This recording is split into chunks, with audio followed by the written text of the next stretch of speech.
We make our breaks if you don't like our 808s.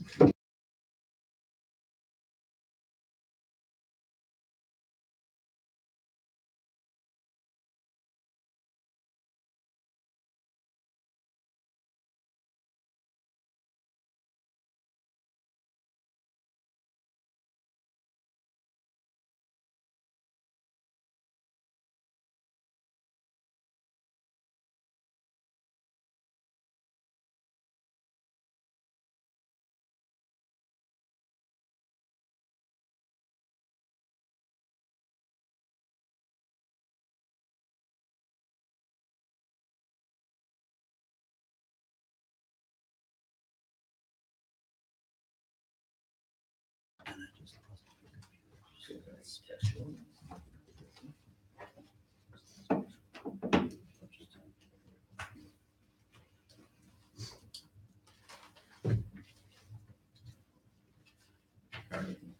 First item is the adoption of the agenda. Recommendation the council adopts the February 13, 2018 regular meeting agenda as presented. Move it, please.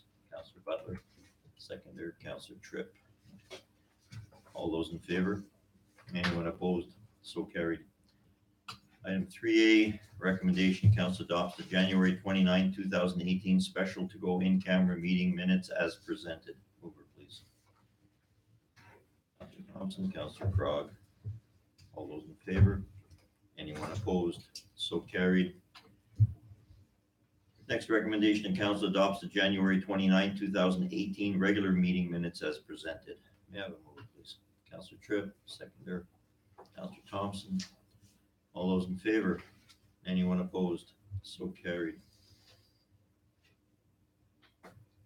Under registered petitions and delegations, subject matter is the Learning Garden delegation. Recommendation that council receives a report from the Learning Garden and further to direct staff to provide the charitable number for use with the Phoenix Foundation / Credit Union granting opportunity. Mover, please. Councillor Ross, Councillor Tripp. Good evening. Welcome.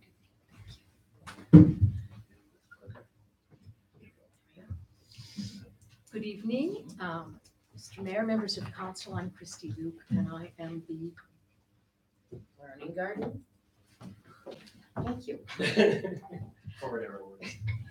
Learning Garden liaison, and I am here tonight to give you an update on progress at the Learning Garden, as well as to make a request that is in the Mayor Conrad just read, asking you to consider giving allowing us to use the CRA number of the city so that we can make application to the Phoenix Foundation for grant money. The city has been a huge help and asset to us, and I'm going to spell that out in a bit more detail as we go through the slides here. Just a second. So, yeah, good, okay. Pretty easy. I think I can handle that. The first slide is a current picture, kind of a current, from about 3 or 4 months ago, of how we are planning on developing the Learning Garden. You're aware that the Learning Garden sits southeast behind the Aquatic Center and runs up to 72nd Avenue. And the Learning Gardens is based on permaculture principles. And the best way that I've come to understand permaculture principles is to see that the patterns in nature can be mimicked in human landscapes and for sustainable outcomes. So the Learning Garden is providing and will provide more as we develop it. Opportunities for people of all ages and all abilities to come and learn about food production and water conservation and soil production and sustainable landscape designs. What we've accomplished in the past, well, last year was a particularly productive year for the Learning Garden in terms of its volunteers. We had work parties pretty much weekly throughout the spring and summer and into the fall. And often they at the beginning it was every other week. But we had 20 regular volunteers, and we figured they contributed about 500 hours to the garden. And we have 25 new volunteers who signed on, names that we've been able to gather from doing a survey and asking people if they were interested in becoming involved. So we have a new batch to tap into. We had the benefit of about 370 hours of paid labor, and that was thanks to Rolly Russell, RDKB Area D director, who used his grant and aid to help us. And then you see all the major partners who've all contributed at the bottom of this slide, either cash or in kind, and City of Grand Forks and RDKB at the very top, credit union as well. The work party. So here you see people, volunteers working on the tool shed. And the tool shed was the major focus of our activity over the past season, last season. And the tool shed, it houses tools and irrigation controls. And it is built by using locally sourced materials and recyclable materials. So there's slag that is a major component of the building, as well as plant blocks that when you're a tree planter, you get little tiny trees in these blocks, and that becomes the structure of it. The year before that, the major piece of infrastructure that we built was the chain link fence. And so it surrounds the entire garden. It was an important thing to do right away because we wanted to make sure it was secure, the area was secure. But an 800-foot perimeter and 10 feet high with four openings. The city was a very big contributor to that. We had city workers who volunteered a couple of days to be able to put the concrete footings in place for the chain link fence. So much big work and much appreciated. The tool shed, we also call it the watershed because it houses our tools and irrigation controls. And you can see it a little closer up here. It needs still to have a living roof on it and an attached greenhouse. And we hope that those will come if we're successful with our grant application to Phoenix. The picture on the right you see is a main irrigation line, again, a contribution from the city, and it is used for maintenance and backflow protection. Don't ask me any more details than that about it.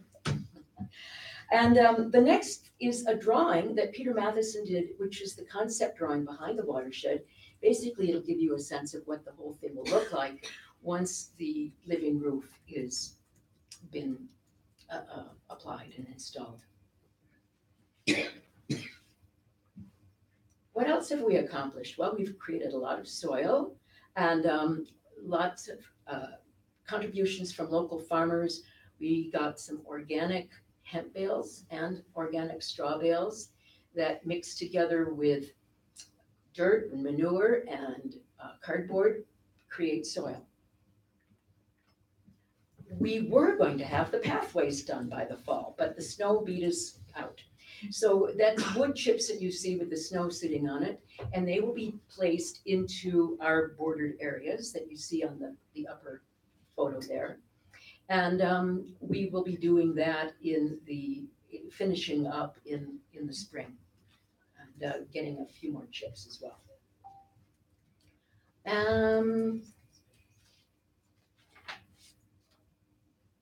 We've also built raised beds, and the concept behind that is to be able to provide seniors and hopefully people from Silver Kettle to be able to come down and not have to bend over to do some gardening. And so we've got them built and ready to go, and we're hoping that in the spring we'll start to get some seniors coming in and doing that.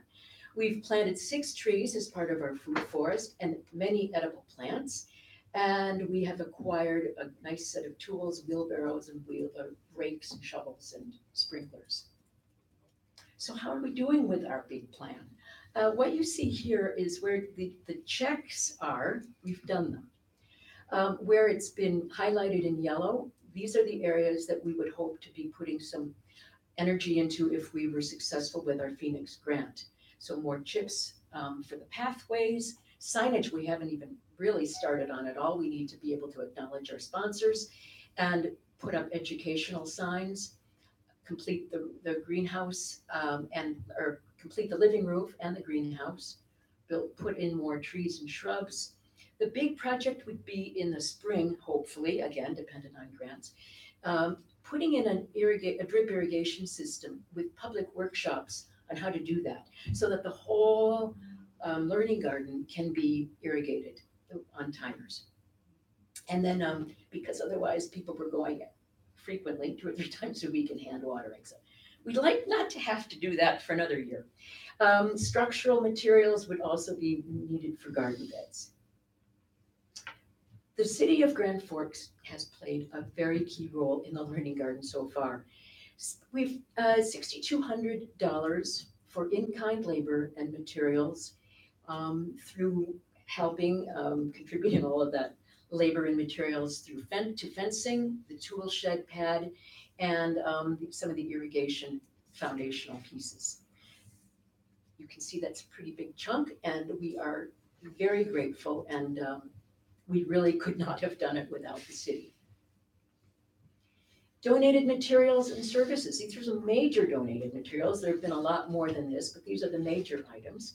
And you can see there's many local businesses, as well as the city, and some individual farmers like Grand Union Farms, Colleen Ross, and contributing things like the PVC pipe and plastic for our hoop houses that will be built, and driving her tractor down so that we could move some bales.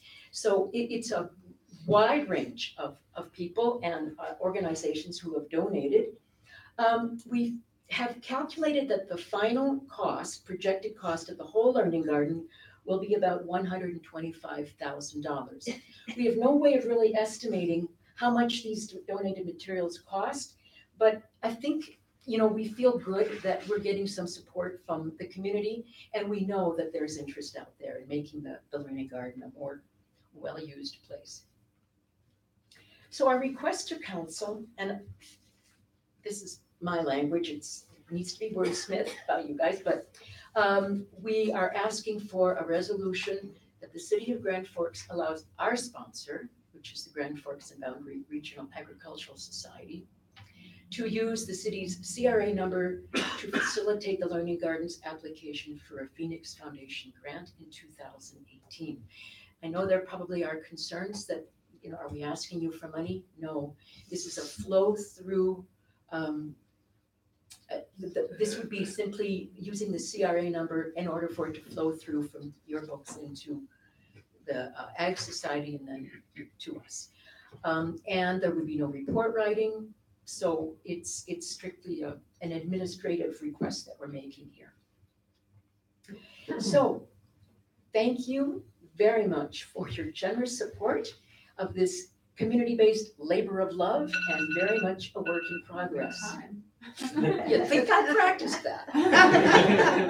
Well, thank you. And if you have questions, I'd be more than happy to answer, or try to answer anyway. And then just one other thing, if any of you individually or as a group would like to have a tour of the place when the snow melts, we'd be thrilled to offer that to you. Councilor Crawford? Can we go back to the drawing, which was the second slide in? Yeah. Just Okay. a question. Okay. Hot Pollinator. Microclimate. Oh, no, well, Hot. what do you mean? this thing. Microclimate.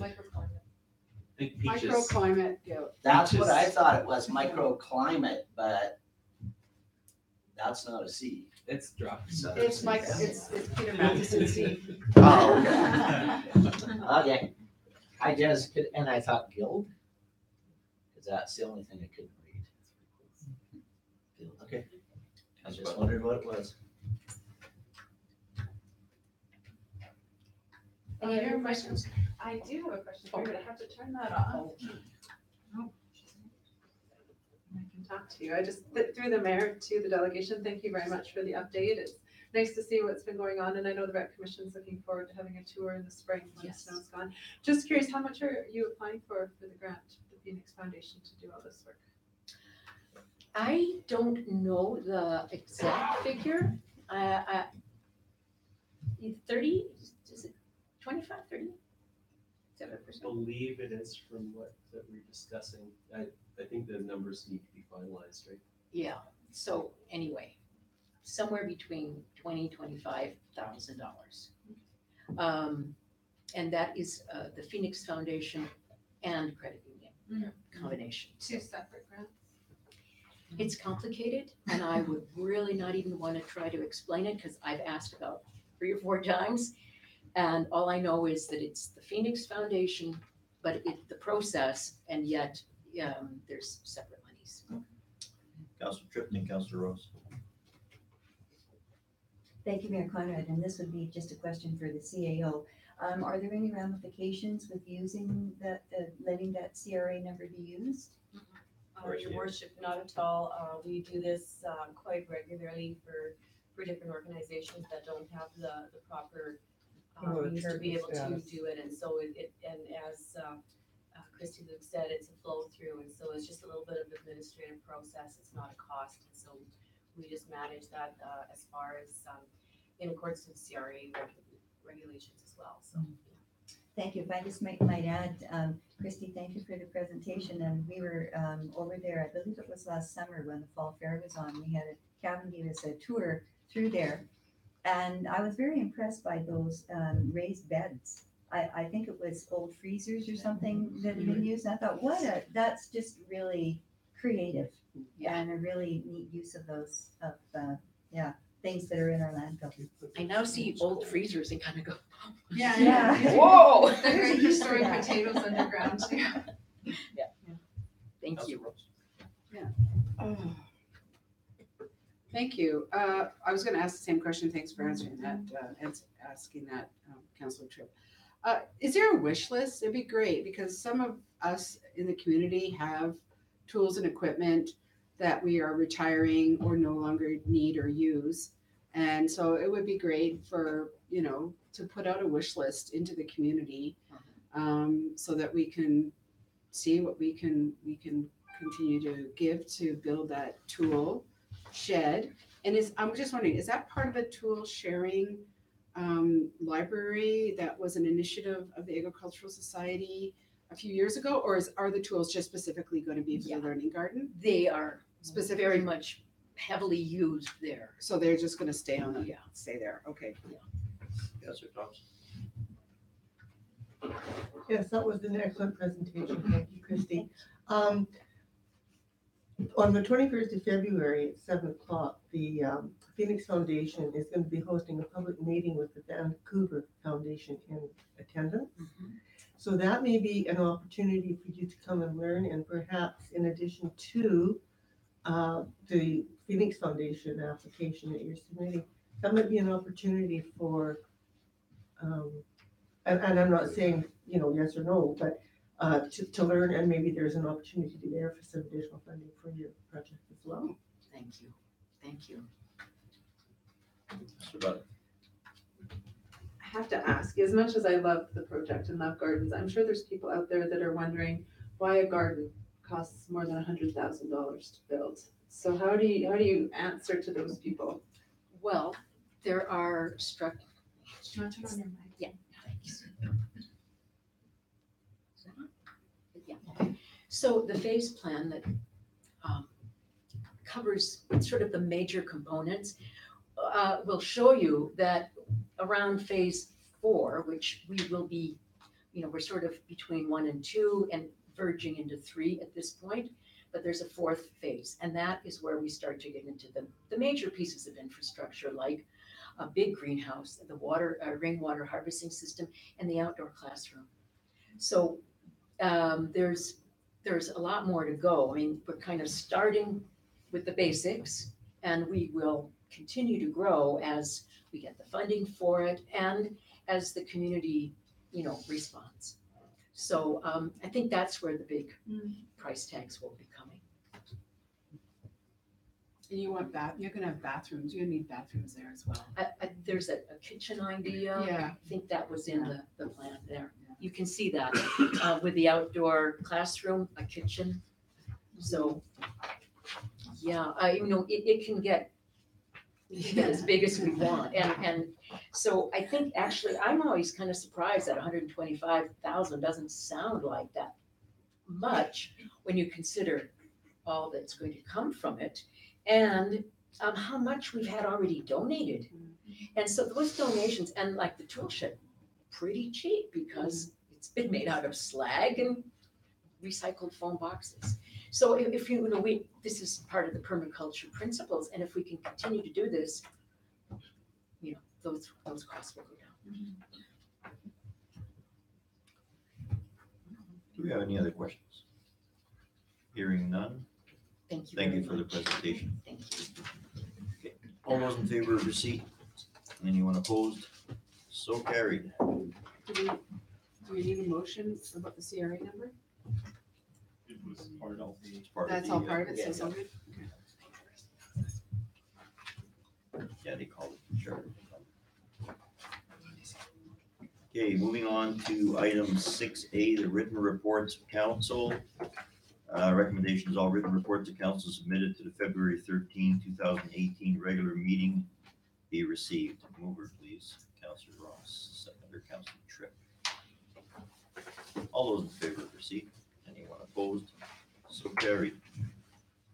7A, verbal reports from the RDKB rep. That would be myself. The recommendation is that Mayor Conrad's report on the activities of the Regional District Kootenai boundary given verbally at this meeting be received. Mover, please. Councillor Ross, seconder, Councillor Tripp.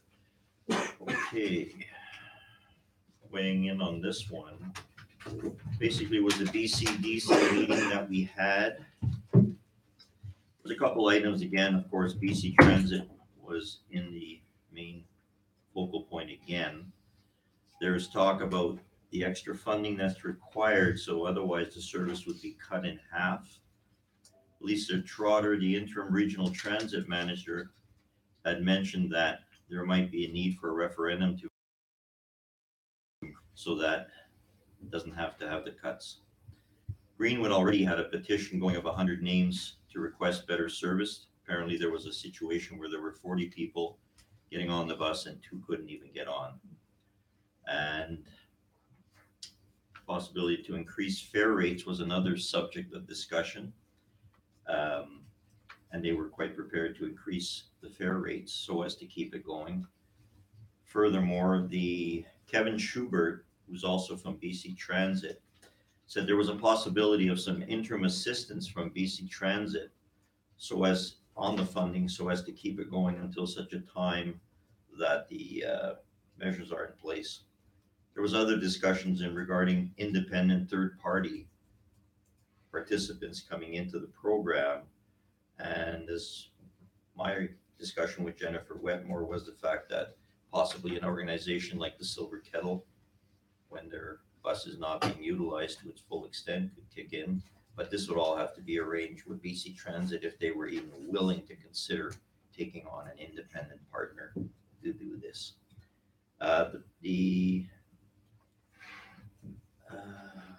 That would be that one. That was it. Then the next one was on the Boundary Trails Recreational Master Plan from Cascade Environmental Resources Group to move on to the next phase 2 and 3. The background history on that one, there's a cost of $69,720. 40,000 had already been allocated from area D and E from the gas tax. There's a 29,000 amount remaining to be established on how it's going to be funded by the other stakeholders, which would be the municipalities or communities. And the motion to move forward to the next phase had failed.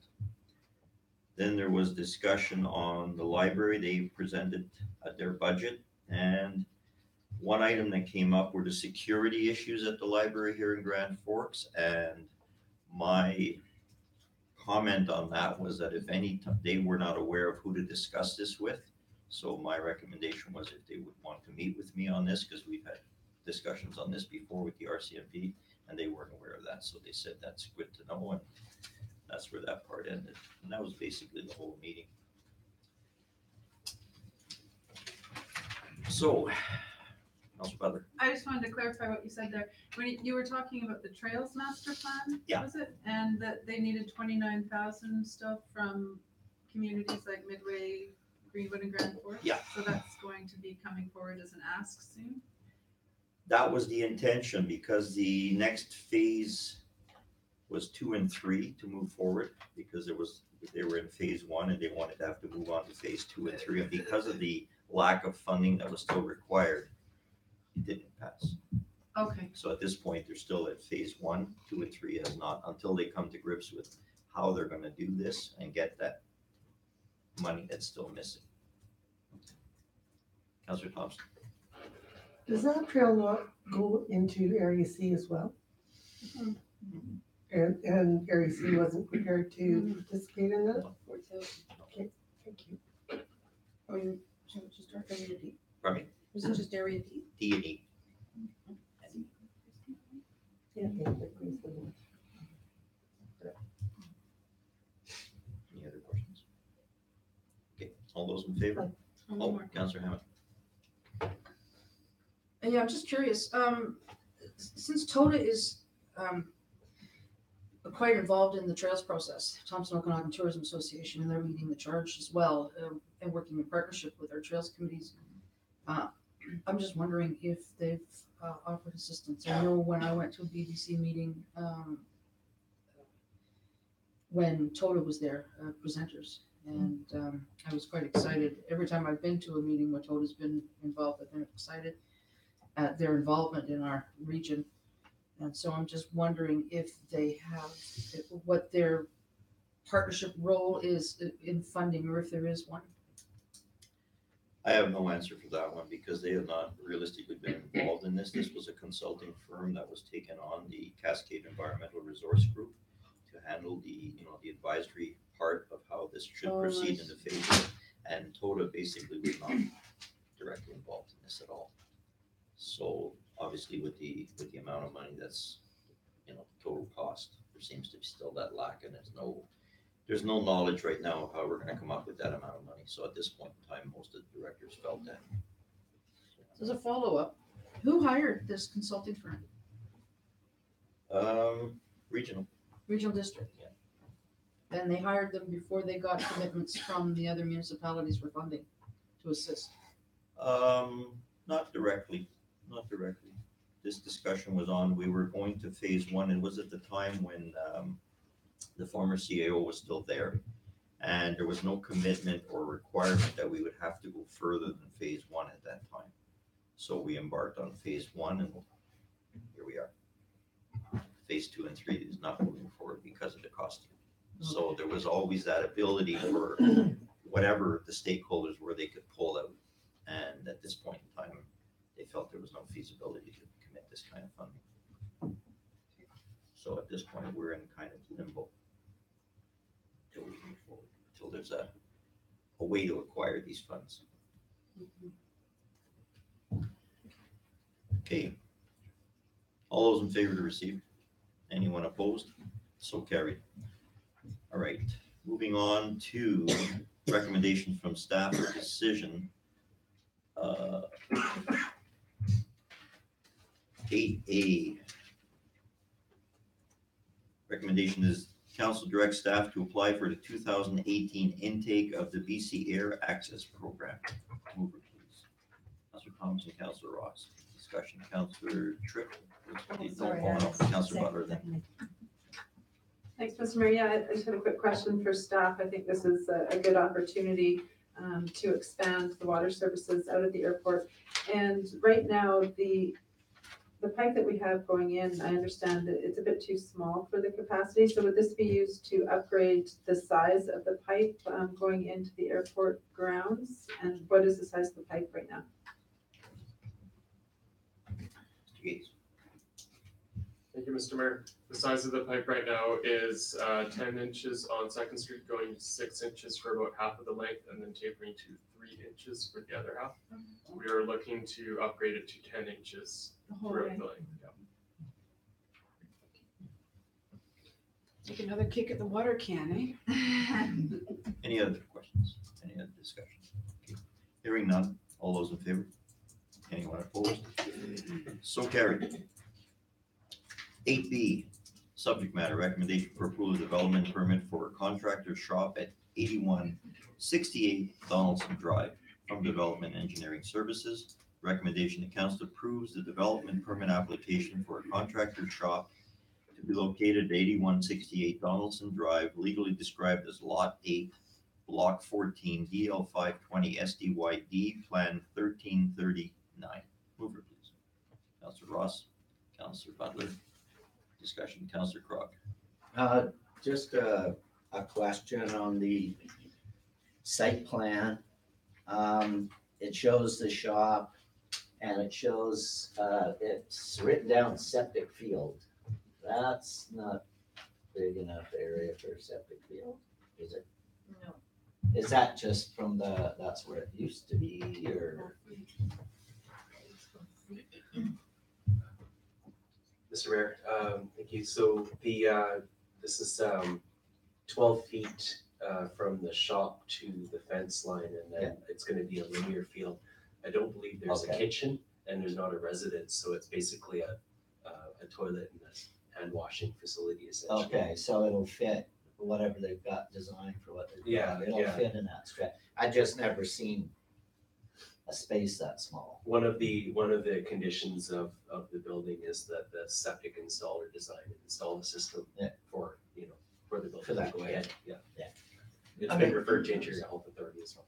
Okay. Because basically there's no bedroom and usually they can calculate the size as per bedroom. Exactly. Should there be downstream a plan to add, then what would happen? They'd have to use a larger space, I guess. Yeah. Okay. Thank you. All right. All those in favor? Anyone opposed? So carried. All right, moving on to item 8C, which is the FCM Municipal Asset Management Program grant application from Engineering and Development. The recommendation is that council direct staff to apply to the FCM's Municipal Asset Management Program for upgrades to the Geographic Information System and data collection of asset information, and that the City of Grand Forks commits $12,000 from its 2018 operating budget towards the cost of this initiative. Also added on to that, and that the City of Grand Forks commits to conducting the following activities in its proposed project to advance our asset management program, as in needs assessment, implement GIS software and define standards and data collection. Councilors don't have that portion, that was an add-on to the recommendation. Councilor Thompson. I'll make that motion. Councilor Hammond, any discussion? Councilor Hammond? Yeah, since this doesn't have to be added to our budget because it's already existing in there, I'm prepared to vote for this. Any other Um, discussion? Could we just get a wording somewhere of that extra, what you were putting in there? Because it goes after that Yeah. line there, After right? the word initiative, Initiative, then there was another okay, sentence. and that the City of Grand Forks commits to conducting the following activities in its proposed project to advance our asset management program insofar as, number one, needs assessment, 2, implement GIS software and define standards, and 3, data collection.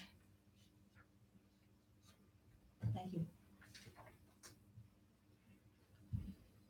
Any other discussion? All those in favor? Anyone opposed? So carried.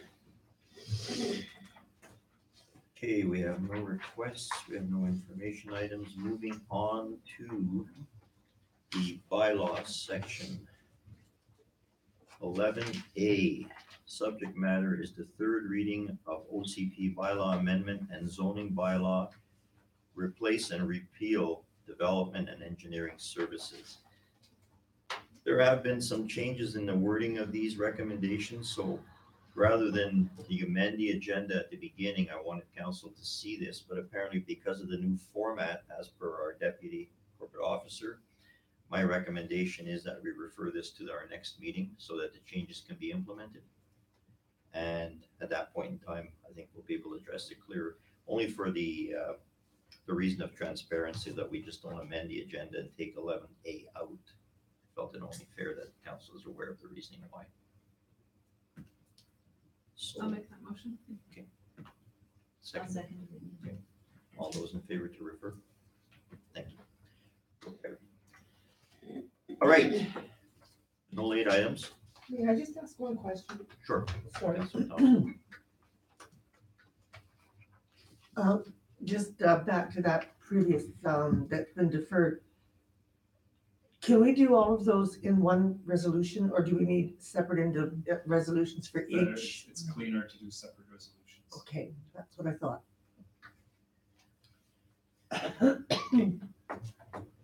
All right, we're moving on to the questions from the public and the media. We have to do the zoning bylaw. We have to do what? We haven't done the zoning bylaw.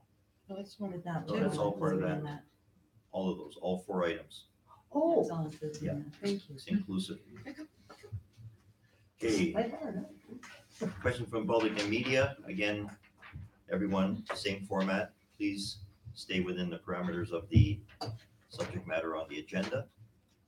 Having said that, away you go. Any I'm questions? good. Great. May I have a motion to adjourn? Councillor Ross, Councillor Tripp, all those in favor? This meeting is adjourned. Thank you, everyone. Almost. Not quite a record.